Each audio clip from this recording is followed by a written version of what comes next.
Magandang boses ng Panginoon. Pagamit mo para sa Panginoon. Hindi yung maganda yung boses mo sa mundo ka umawit. Tama? Maganda yung boses mo sa sanlibutan mong pinapagamit. Tama mga kapatid? Mga awit na yun sa mga pamundungan. No?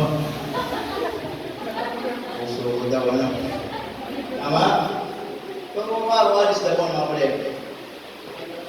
When God gave you a talent, use it for the glory of God, not for the world. Amen? Hindi para sa mundo. Kahit mapinggas-pinggas yung mga ugat mo sa taas ng kanta na yan, kung sa mundo yan, hindi maniniwala kayo yung Diyos mo. Tao lang ang may impress mo. Tama? Binigyan tayo ng talento ng Diyos para ma-impress ang Panginoon, hindi ang tao. Amen? So, the second thing, the engagement of God's ministry. Amen? Mga kuled, Christians must be involved in every ministry. Amen? Anong ministry, kahit maliit man yan, maganap ka. Maglinis, magbulis, magmap, ministry yan. Amen mga kuled? Tama iba't iba. Mag-ayos ka lang ng upuan, magpunas ka, amen? Makita mo yung mga dapat mga dapat gawin dito, mga kapatid, ministry yun para sa Panginoon. Amen po ba mga kapatid? Ano mang bagay na gagawin mo para sa Panginoon, ministry po yun. Tama? Amen mga kapatid? Kaya dito lagi ko sinasabi, mga young people, lagi kayo maging responsible dito sa Diyos. Tama? Hanapin ninyo dito, ano yung maitutulong ninyo? Huwag mong hanapin dito, ano yung maitutulong sa inyo ng church. Nakunawa niyo po ba mga kapatid? Amen po ba mga kapatid? Hanapin ninyo, ano yung magkakaitutulong nyo sa church. Amen? At hindi nyo hanapin, ano yung maitutulong ng church para sa inyo. Yun ang ministry. Tama? Ano bang ministry? Service. Paglilingkod. Amen mga kapatid? Mga simple things. May nakita kang kalat, walisin mo, linisin mo, ministry yun. Tama po ba? Minsan dito ang problema, kaya people pang makalat. Ha? Oy, mga young people. Minsan mga young people pang makalat dito. O, diba? Minsan mga simpleng bagay lang, pinagkainan, hindi pa alam ang liquid. Tama mga kapatid? O, isa yung baso nasa labas, o yung upuan nasa labas, o mga pinagkainan, dito sa ito. Mga simpleng bagay lang, pero pag nagawa ninyo ng maayos, mga kapatid, ministry po yun. Amen po mga kapatid? So not only engagement of God's ministry, but lastly, mga kapatid, the embracing of God's ministry. Okay, the embracing of God's ministry. Listen to this. Christians must be embracing God and love to the ministry of God and trust them. Ibig sabihin, pag pinagkatiwalaan ka ng Diyos ng ministry, lalo mong mahalin. Amen? Pag pinagkatiwalaan ka ng Diyos, kahit maliit na bagay sa kanyang gawain, embrace mo. Mahalin mo. Amen mga kapatid? Embrace mo. Ibig sabihin, mahalin mo, pagsikapan mo, palaguin mo. Amen? Naalala nyo yung parable of the lost talent? Amen? Na yung tatlong servant, umalis yung kanyang master, at yung sabi ay, aalis muna siya sa malayong lugar, at pinag-iwanan niya yung tatlong servant, yung isa 5 talent, yung isa 2 talent, yung isa ay 1 talent. Amen mga kapatid? And then, dumating po yung kanyang master, yung kanilang master, hinanap yung talent. Ang sabi niya, nasa yung binigay ko sa inyo, ma? Ang saya niya hinarap sa kanyang master. Sabi niya, yung 5, pinagtrabahuan ko. Ano sabi niya? Naging 10. Ang sabi ng master niya, well done, thou good and faithful servant. Tinawag niya yung dalawa, yung pangalawa. Pinumusta niya yung dalawang talent na binigay niya sa kanya. Ang sabi niya, ito po yung dalawa, kumita pa po ng dalawa. Maging apat. Amen? Yung isa, hinanap niya. Anong ginawa niya? Binaon niya sa lupa. Amen mga kapatid? Isa na nga lang, binaon niya pa sa lupa. Tama? Ay, hindi kong sabihin mga kapatid. Kapag binigyan tayo ng ministry ng Diyos, kahit maliit man lang yan, pagsikapan natin, mapalago yan. Amen po ba? Pagsikapan natin, padamihin yan. Kasi pag napagkatiwala ka ng Diyos sa mali, pagkakatiwala ka ng Diyos sa malaki. Tama? Minsan, huwag tayong magsawa sa ministry kahit maliit man lang yan. Diba? Minsan, maliit lang yung ministry na binigyan ng Diyos sa'yo. Yung isa malaki. Alam niyo, meron sabi ng Bible. Sabi niya, ang Diyos ay nagbibigay ng gift o ng kaloob ayon sa kakayanan mo. Tama? Hindi nagkakamali ang Diyos kung bakit maliit lang yung sa'yo. Hindi nagkakamali ang Diyos kung bakit yung isa 5 binigay, yung isa 2, yung isa ay 1. Hindi nagkakamali ang Diyos kung bakit malaki ng ministry yung pinagkatiwala sa'yo. Bakit? Baka yan yung kaya ng i-handle. Yung sa'yo maliit kasi baka dyan ka pa lang nagsisimula, yan pa lang yung kaya mong i-handle. Amen? At kapag yan ay pinalago mo, makikita mo, dadami yan. Naintindihan niyo po ba mga kapatid? Kaya sa maraming mananampalataya, matagal na sa simbahan, hindi pa rin nakalilingkod sa Panginoon. Hindi pa rin nagagamit ng Panginoon. You know what? Wala silang ministry. Amen mga kapatid? Kaya sabi ko diyan sa pinasa natin, kapag pinagkatiwalaan tayo ng ministry ng Panginoon, embrace natin. Ibig sabihin po, yakapin natin. Amen? Pag pinagkatiwalaan tayo ng Panginoon, kapatid, huwag nating sasayangin. Kasi meron prinsipyo ng Bible. Kahit gaano makagaling, kahit gaano makatalento, kahit ikaw pa yung pinaka-asset dito sa church, kaya kang alisin ng Diyos at kaya kang palitan. Naintindihan niyo ba? Kaya huwag yung ipagmamalaki sa church na to, yung kagalingan mo. Amen? Kahit magaling ka, kung ayaw mo lang magpagamit sa Panginoon, hindi ka gagamitin ng Panginoon. Tama po ba mga kapatid? Kaya walang sino nga dito pwede magmalaki sa ministry. Then, kung hindi dahil sa akin, hindi magandang buhay. Kasi sila mapangin nila kung na magandang buhay. Tama? Eh kung gano'n lang ba siya, dalawa lang kami ba nila silang pogi sa kaya? Bakit nagalihan kayo? Kung pogi ka natin. Tama? Di pwedeng gano'n eh. Kung hindi naman ako nagbibigay eh, wala naman din mangyayari na. Mga kapatid, hindi pwede gano'n. Kaya kang alisin ng Diyos. At kaya magpalit ng Diyos ng higit pa sa'yo. Tatandaan mo yun. Amen? Kaya magpalit ng Diyos sa atin. Maglagay ng tao sa pwesto mo na higit pa sa kakayanan mo. Tama po ba mga kapatid? Kaya when God entrusted you, ang ministry kahit maliit yan, ipagpasalamat mo, maging faithful ka dyan. Amen? And, makita mo yung process, makita mo, lalo mong ginagamit ng Panginoon. Amen po ba mga kapatid? Tama? Dati, kung nasa first floor ka lang, mamas, nasa second floor ka lang. O, di ba? Para yung dati kong katrabaho, tagamap na kami dati sa first floor. Eh, na-promote kami. Nilagay kami sa second floor. Nagmamapa din kami. Kami sa second floor. Oh. Eh, na-promote na naman kami. Sa third floor na kami. Nagmamapa din kami. Alis na po promote kami. O, di ba? Pero yung laging saksak ninyo sa mindset ninyo mga kapatid. Amen mga kapatid?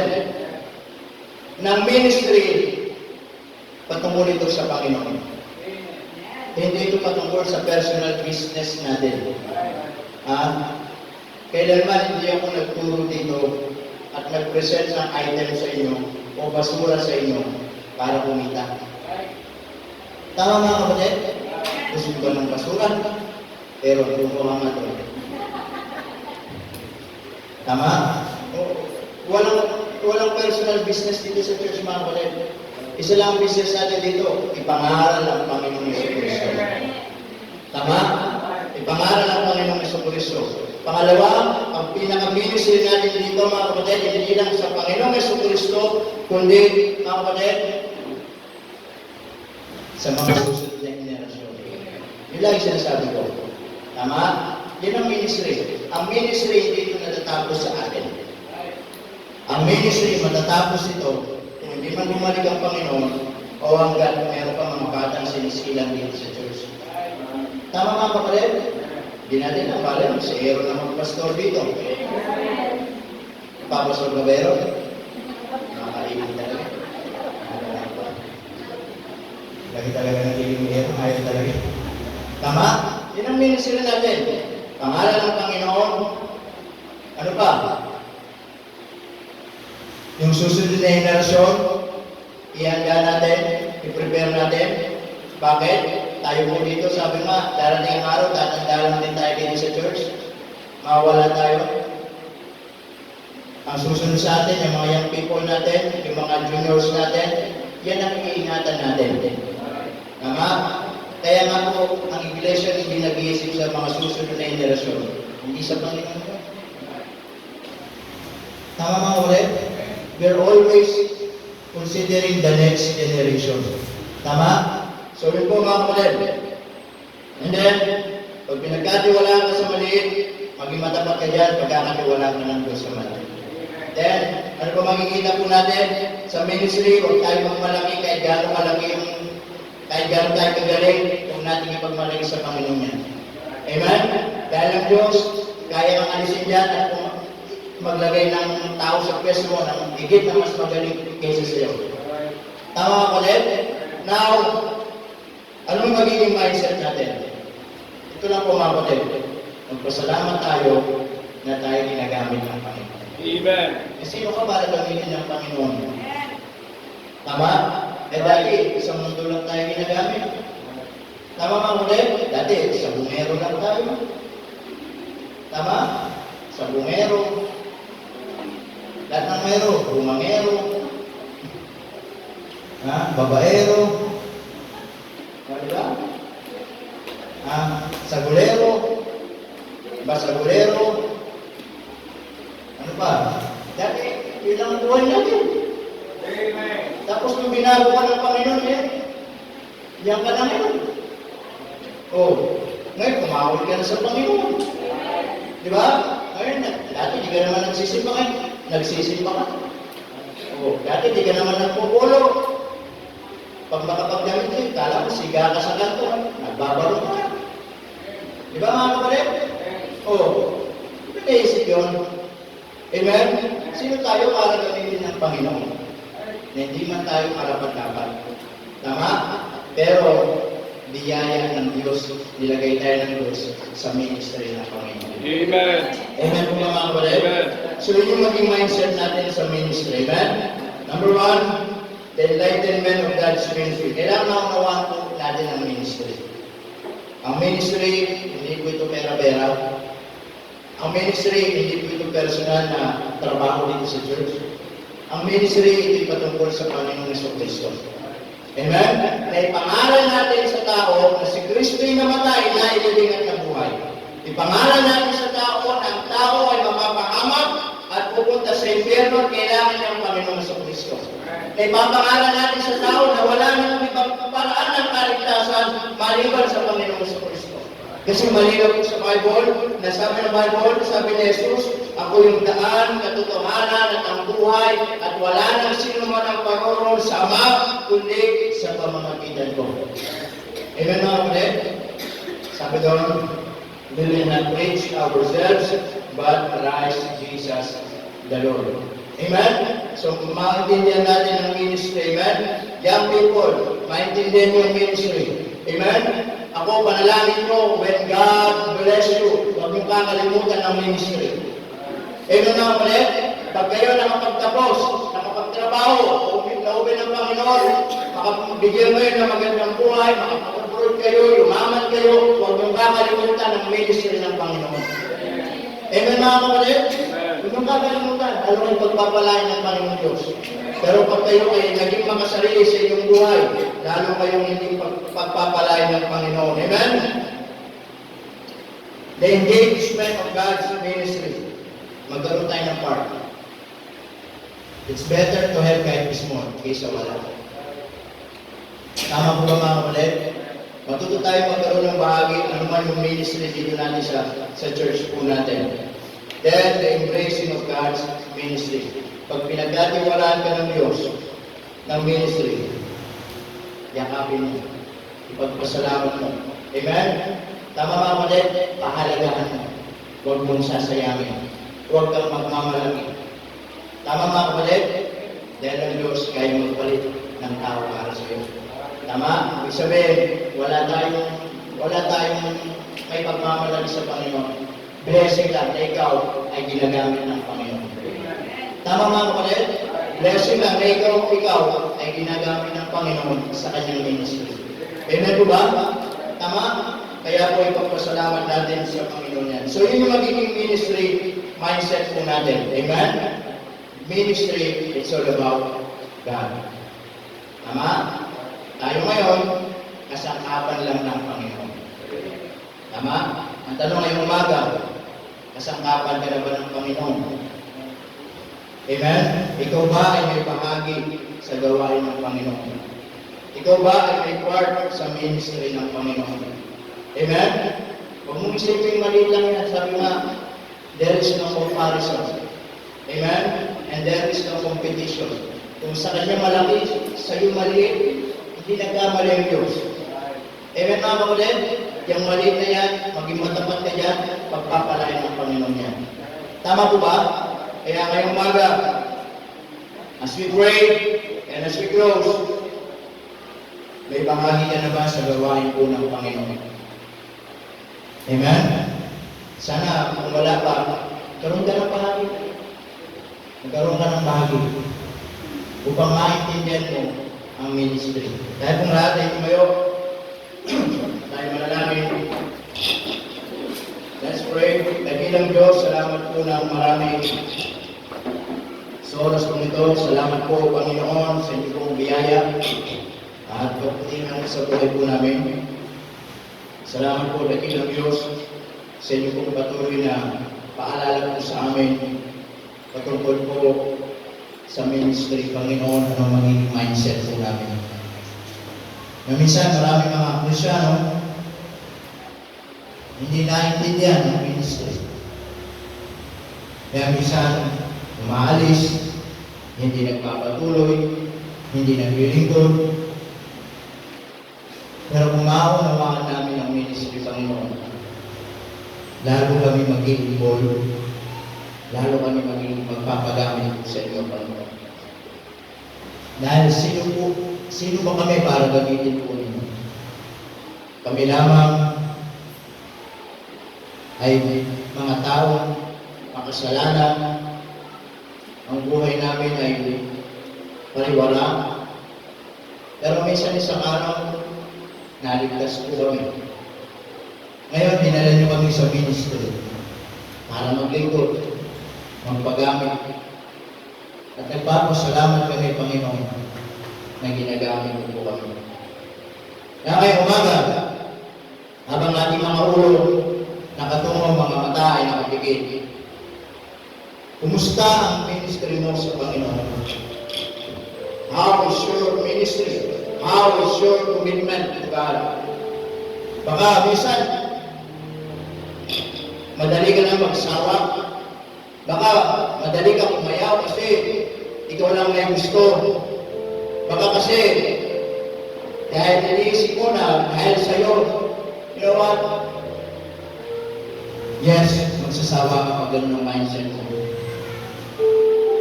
But, kung isipin mo, ang ministry ay biyaya.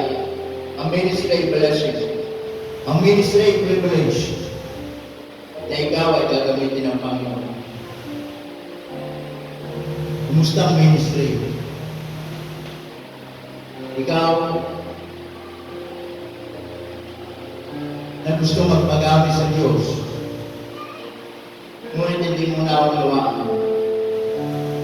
Magpagamit ka lang, maunawaan mo ang ministry. Ikaw na ginagamit ng Panginoon, magpagamit ka lang. Sa paglilingkod sa Panginoon sa kanyang ministry, hindi mo mawala. Ito yung bigaya ng Diyos. Minsan, ginagamit tayo sa trabaho. Minsan, ginagamit ka sa eskwela. Minsan, ginagamit ka sa ibang bagay. Pero bakit sa church, hindi ka magamit? Bakit hindi ka magamit ng Panginoon? Natatakot ka ba maglingkod sa Panginoon? Natatakot ka ba maging part ng ministry ng Panginoon? Alam mo, huwag kang matakot. Lalo ka nga dapat magpagamit. Lalo ka nga dapat mag-involve. Lalo ka nga dapat mag-involve kasi kung sa trabaho natin, naglilingkod tayo at ang tao na impress natin sa church, sa ministry, ang Panginoon ang dapat natin ma-impress at dapat lang natin paglingkuran. Kaya ngayon baga, kung yun ang panalangin ng pastor, I want to be faithful sa aking ministry. Gusto ko maging matapat sa commitment ko. Sa ministry ko, kung yun ang panalangin mo, you may come.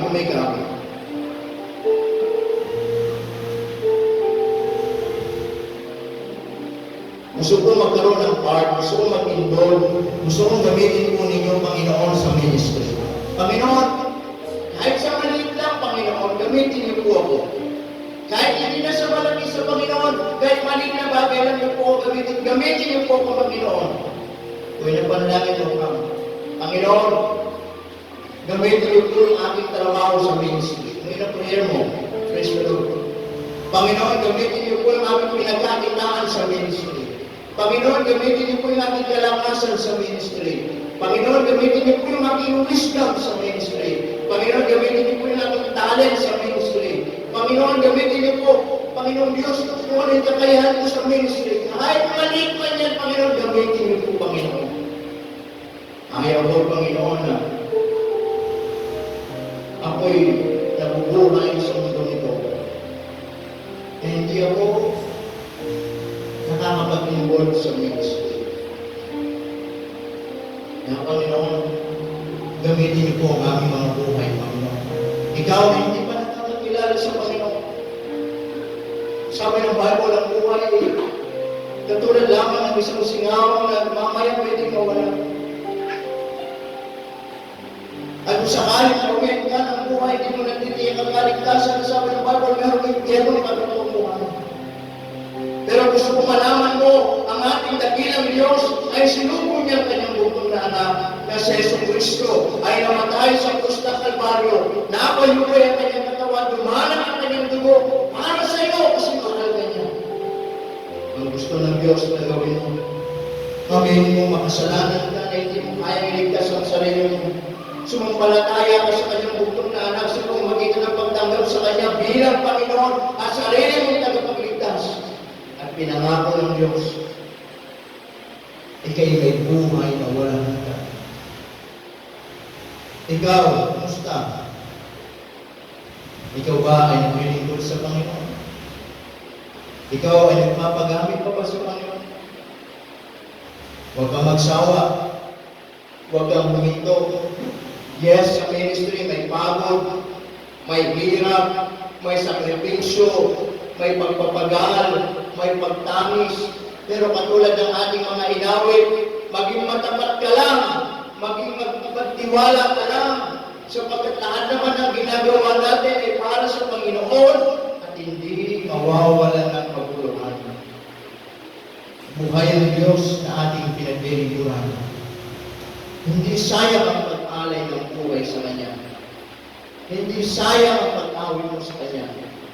Hindi sayang ang pagbibigay mo sa Kanya. Hindi sayang ang paglilingkod mo sa Kanya. And one day, mayroong gantimpala tayong aasahan.